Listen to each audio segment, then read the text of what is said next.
उसने फायर निकाले, 2 छू के निकले मेरे भांजे को भी। कपड़े नहीं थे मेरी बच्ची के पहनने के लिए।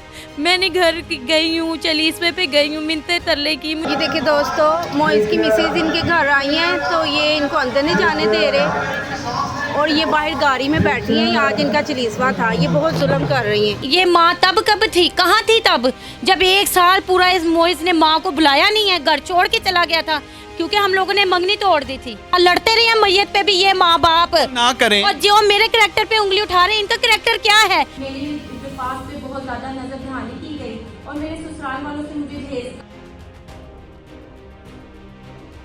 लव मैरिज हुई है ना? जी जी भाई, बिल्कुल लव मैरिज है। कितनी देर लव चला? 8 साल। इसने कहा अम्मी ये मुझे लड़की पसंद है, मैं इससे शादी करना चाहता हूँ।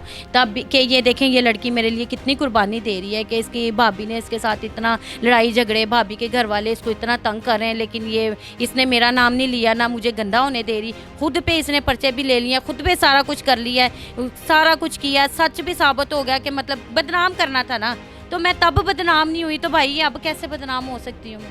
इतनी मोहब्बत इसके करती? साथ बहुत बहुत बदनाम मुझे किया था मेरी फैमिली। इतनी मोहब्बत करती? बहुत बहुत बहुत करती थी, बहुत। तब कुछ था भी नहीं उनके पास, कुछ भी नहीं था भाई। तो जब सब कुछ आ गया तो तब उसके वालिदैन भी जिंदा हो गए? बिल्कुल ऐसे ही। इसकी वालदा की शर्त थी कि जब तक मेरा बेटा काम नहीं करेगा मैं शादी नहीं करूंगी। उस बेस पे फिर उनको बिजनेस करवा के दिया मैंने कि चलो हमारी शादी हो जाएगी। वो भी इतने खुददार थे, 1 रुपया नहीं उन्होंने खाया। कि बंदा कहता है कि मैं पैसे लेके मुकर जाऊँ, तब मेरी शादी भी नहीं हुई थी भाई। अच्छा, जी बिल्कुल, शादी से पहले की बात बता। Blind trust? जी बिल्कुल बिल्कुल। इतनी मोहब्बत? जी, मैंने इसकी वालदा को जाके, ये कहती है ना मेरे पाँव में गिरी है, रोई है। क्यों गिरी हूँ ना, मैं क्यों गिरी हूँ? जो कहती मेरे पाँव में गिरी, कौन लड़की कहती मेरी शादी करो मैं पाँव में गिरूँ? मैंने इसकी वालदा को कहा कि आंटी आपके बेटे की गारंटी मैं देती हूँ, ये काम करेंगे, ये बड़े आदमी बनेंगे, मुझे इन पे ट्रस्ट है। माँ कहती मुझे ट्रस्ट नहीं है। अच्छा, माँ कहती कि मुझे ट्रस्ट नहीं है। मैंने कहा मैं गारंटी और देती प्यार करने वाली कहती कि मुझे ट्रस्ट है। और वो जो बात कर रही है कि मेरे पाँव में आकर गिरी है, गिड़गिड़ाई है, रोई है कि मेरे साथ शादी कर दो, मैं इसके बगैर जी नहीं सकती। ये झूठ है कि मैं पाँव में गिड़गिड़ाई हूँ, ये शादी कर दो, ये कर दो, ये सब झूठ है। तुम इतनी जालिम हो? भाई ये सब झूठ है, मेरे पे सब इल्ज़ाम लगा रहे हैं। इन्होंने मुझे घर से निकाल दिया, घर दर बदर कर दिया। खाने पीने को मैं तरसी। एक तो मेरी ट्रेजेडी थी मेरे हस्बैंड की, दूसरा मेरे पास कपड़े नहीं थे मेरी बच्ची के पहनने के लिए। मैंने घर गई हूँ, चलीसवे पे गई हूँ, मिन्नतें तरले की, मुझे कपड़े तो लेने दे। इन जालिमों ने मुझे कपड़े भी नहीं लेने दिए। मेरे पास उस चीज़ की वीडियो भी बनी हुई है, चलीसवे पे कैसे मैं तड़प रही हूँ, रो रही हूँ। रोड पे मेरी हालत ख़राब हो गई है, इन्होंने मुझे चलीसवे में भी नहीं बैठने दिया। ये देखिए दोस्तों, मोइज की मिसेज इनके घर आई हैं तो ये इनको अंदर नहीं जाने दे रहे और ये बाहर गाड़ी में बैठी हैं। आज इनका चलीसवा था, ये बहुत जुल्म कर रही हैं। ये मोइज की मिसेज का बयान सुन लें आप। जुल्म कर रहे सब लोग, मुझे घर से एंटर नहीं होने दे रहे। मेरा सब कुछ घर में पड़ा है, मेरी बच्ची छोटी 3 साल की, मैं गाड़ी में बैठ के चलीसवे में शामिल हुई हूँ। इतना जुल्म हो रहा है मुझ पे, इतना जुल्म कर रहे हैं ये लोग, अंदर नहीं जाने दे रहे मेरे हस्बैंड के। इनको बताएं कि आपको सामान किसने लेकर दिया, क्योंकि आपकी सास कह रही है कि सना खुद से उठा कर लेकर। ये सब झूठ है। सामान मुझे एसएचओ साहब ने दिलवाया है, उनकी मौजूदगी में। को कॉपी तो होगी ना? जी जी, मेरे पास सुलहनामा है। किधर है? ये मेरे पास है। ये वो सुलहनामा है जनाबे वाला कि एसएचओ साहब ने सामान लेकर दिया था इनको। मेरी पास पे बहुत ज़्यादा नजर ध्यानी की गई और मेरे ससुराल वालों से मुझे दहेज भी दिलवाया गया और मेरे हस्बैंड की गाड़ी का 10 लाख भी मुझे दिलवाया गया और मेरे हस्बैंड का होंडा भी दिलवाया गया। आपके ससुराल वाले आप पर इल्जाम लगा रहे हैं कि आप बड़ी जालिम थे। बेबुनियाद इल्जामात लगाए जा रहे हैं मुझ पे। उनकी वालदा रो रो के कह रही हैं कि जब वो मेरे साथ आकर सोता था तो उसके साथ लड़ाई डाल लेती थी। ये सब झूठ है भाई। लड़ाई मेरी सास की तरफ से होती थी, लड़ाई झगड़े वो डालती थी, फसाद वो डालती थी। अगर मेरे हस्बैंड मुझे कोई चीज़ ला के देते थे तो मेरी सास कहती थी बराबर मुझे भी सेम ला के दो। यहाँ तक कि अगर मेरे हस्बैंड ने मुझे साड़ी ला के दी है तो मेरी सास कहती थी मैंने भी वही साड़ी पहननी। हर वक्त वो लड़ाई, हर वक्त मेरे हस्बैंड को बज़न बागी करती थी मुझसे। शादी करना चाहती थी बेसिकली, दूसरी शादी करना चाहती थी। हाँ जी बिल्कुल। अच्छा, उनका इल्ज़ाम है नाज़रीन, उनका इल्ज़ाम है, मैं नहीं कह रहा। उनका इल्ज़ाम ये भी है कि सना पहले से शादीशुदा थी। नहीं, ये झूठ है। ना मैं शादीशुदा थी, ना मैं बेवा थी। ये मेरे पास इस चीज़ का प्रूफ है। ये मेरे पास निकाह नामा है, यहाँ पे देख लें। ये इस पे दुल्हन के बेवा है या तलाक याफ्ता, यहाँ देख ले ये इस खाने में क्या लिखा हुआ है। वो कहती है कि मेरे बच्चे को पिज़्ज़ों पे गुजारा करवाती थी, खाना नहीं पकाती थी।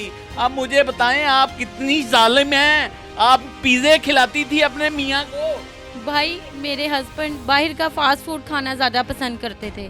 जब वो अनमैरिड थे तब भी वो बाहर से ही खाना खाते थे, घर से वो खाना नहीं खाते थे। वो अपनी माँ के हाथ का खाना नहीं खाते थे कि मेरी वालदा खाना अच्छा नहीं बनाती। वो कहते थे मुझे पसंद ही नहीं है, घर में भी बनाओगी वही खर्चा आ जाएगा, तो इसलिए वो ज़्यादातर मुझे बाहर, जब उन्होंने ला के देना तो भाई मैंने बनाना था। वो लाते बाहर से तो मुझे भी कहते थे बाहर खाओ, बाहर से ही खाओ, वो ही खिलाते थे। तो वो शुरू से ही उनको बाहर का खाना पसंद था और आदत भी पड़ी हुई थी और वो खाते भी थे, क्योंकि इनकी वालदा उनके खाना उनकी मर्जी के मुताबिक नहीं बनाती थी। अच्छा मुझे ये बताएं कि आपका और मोइज़ का तल्लक कैसा था? बहुत अच्छा था। जब भी लड़ाई होती थी, फसाद होता था सिर्फ सास की वजह से। वो ही लड़ाई करवाती थी हमें, हमारी अपनी ज़ाती कोई लड़ाई नहीं थी। वो ना माँ को कुछ कह सकते थे, ना मुझे कुछ कह सकते थे। वो मजबूर हो जाते थे। वो फिर कहते थे कि आप अपनी अम्मी की तरफ चलो। वो मेरे साथ फिर यहाँ आके रहना शुरू हो जाते थे। और मुझे बताइएगा कि जब आपको पता चला कि मोइज़ को फायर लग गया है और वो ज़ख्मी हो गया है, हॉस्पिटल मुंतकिल हो गया है, तो क्या इसके वालिदैन हॉस्पिटल गए थे? नहीं, 2 दिन तो जो है मेरी सास वहाँ पे मौजूद ही नहीं थी। वो 2 दिन के बाद वहाँ आई है। वालिद भी नहीं था वहाँ पे, सिर्फ लड़के मौजूद थे वहाँ पे, दोस्तों ने किया। इसके घर वालों ने उसको कफन भी नहीं दिया। कब्रिस्तान का खर्चा सारा कुछ नेलाने देलाने से हॉस्पिटल से लेके मतलब एंड तक जब जहाँ उनको पहुँचाया गया है वहाँ तक सिर्फ वो लड़के ने किया, लड़कों ने मिलके सब कुछ किया है। खून की बोतलें भी उन्होंने ही दी है, सारा कुछ लड़कों ने किया है। ये तो वालदा तो वहाँ पे 2 दिन थी भी नहीं। ये जो बकवास कर रही हैं कि ये उसने ऐसे कर दिया, इसका कज़न था, ये था, वो कज़न था तो फिर मैं बाहर क्यों, मुझे क्यों नहीं पुलिस ने पकड़ा? अगर वो मेरा कज़न था जिसने मारे तो फिर मुझे क्यों नहीं पुलिस ने पकड़ा? सना वो तो आप पर ये भी इल्ज़ाम लगा रही है कि आप मोइज़ को उकसा कर लेकर गई थी और वहाँ पर जाकर उसके लाल को हलाल करवा दिया। ये सब झूठ है। मैं तो कभी जिंदगी में ऐसा सोच भी नहीं सकती। और इन्होंने इतना घटिया इल्ज़ाम लगाया है। सिर्फ वहाँ पे जिसका ये इल्ज़ाम लगा रहे भांजा, उसके 7 फायर लगा है। 3 उसने फायर निकाले, 2 छू के निकले मेरे भांजे को भी। अगर मेरे भांजे को फायर लगता, वो मर जाता, तो ये खुश हो जाना था इन्होंने। तो मैं कहाँ थी वहाँ पे? मैं कहाँ थी? बताएं मैं कहाँ थी? अगर मेरा भांजा लेके गया, वो लोग वहाँ इकट्ठे हुए हैं, वहाँ पे सारे लोग आए हैं, इसको हॉस्पिटल लेके गए, तो मैं बाद में क्यों हॉस्पिटल आई हूँ? शादी की है तो आपके पास आए। भाई इन्होंने उनको एक कमरा भी नहीं दिया था मेरे हस्बैंड को। उन्होंने सहन में दीवार खड़ी की, उसका कमरा तैयार किया इन्होंने। वालदा कहती मैं मालक कार दी, मैं मालक कार दी। जब भी कोई बात होती थी कहती मैं हूँ मालक घर की, तो लानत भेजती हूँ। मैंने इस घर को क्या करना है? मैंने क्या करना उस घर का? बेसिकली मेरी सास मुझे कत्ल करवाना चाहती थी। हमारी मंगनी हुई थी, सिर्फ बाइक और मोबाइल था उनके पास, इसके अलावा कुछ नहीं था। मेरे पेरेंट्स ने उनको सपोर्ट किया, उनको घर बना के दिया, फर्नीचर जहेज के पैसे दिए। उन्होंने कहा धूमधाम की शादी नहीं करनी, अब वही पैसे मुझे दे दे, मैं घर बना लूँगा, कमरा बना लूँगा। उन्होंने कमरा बनाया, सारा कुछ किया सिर्फ मेरी खातिर, मेरे लव की खातिर। भाई मुझे जलीलो ख्वार इन्होंने कर दिया कि बस ये हम लालच इनकी ख़त्म नहीं होती थी मेरी सास की। लेकिन मेरे हस्बैंड बहुत खुददार थे। उन्होंने कहा मैंने किसी से 1 रुपया नहीं लेना, अगर वो पैसे लेते थे तो वो वापस कर देते थे। लेन देन इनका चलता रहता था मेरे भाई के साथ। जब वो दुनिया फानी से कूच कर गए तो आपने उनके घर में इद्दत पूरी क्यों नहीं की? भाई उन्होंने मुझे निकाल दिया, मुझे इद्दत ही नहीं पूरी करने दी। मुझे नेक्स्ट डे कब्रिस्तान भेज दिया, गैर लड़के के साथ, गैर महरम के साथ, सलमान के साथ, मेरे ससुर ने कि जाओ तुम इसके साथ। सलमान कौन है? मेरे हस्बैंड का दोस्त। सना आपको बदकिरदार साबित कर रहे हैं। भाई ये माँ तब कब थी, कहाँ थी तब जब 1 साल पूरा इस मोइज़ ने माँ को बुलाया नहीं है, घर छोड़ के चला गया था, क्योंकि हम लोगों ने मंगनी तोड़ दी थी।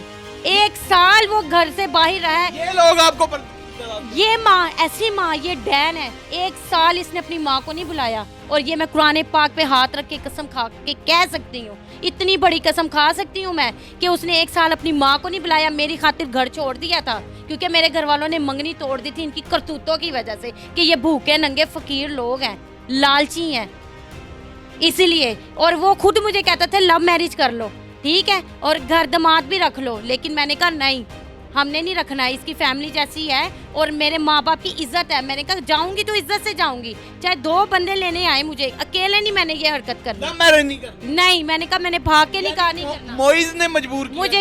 मुझे किया था उसने। माँ तो कहती है मेरे पाँव में गिर के ये रोई है। झूठ बोल रही है, बकवास कर रही है। इसने अपनी माँ को छोड़ दिया, घर बार छोड़ दिया, और आपको बदकिरदार भी साबित कर। 1 साल उसने अपनी माँ को नहीं बुलाया, फिर जाके ये शादी हुई थी। 1 साल वो रोडों पे लोगों के घरों में सोता रहा है मोइज। कमेंट सेक्शन में जरूर अपनी राय का इजहार कीजिएगा। इसी के साथ अपने मेजबान इमरान और कैमरामैन सैयद जैगम अब्बास को दीजिए इजाजत। देखते रहें डेली सोशल पाकिस्तान। अपना और अपने प्यारों का ढेर सारा ख्याल रखें और हवाओं में तोता मत छोड़ा करें।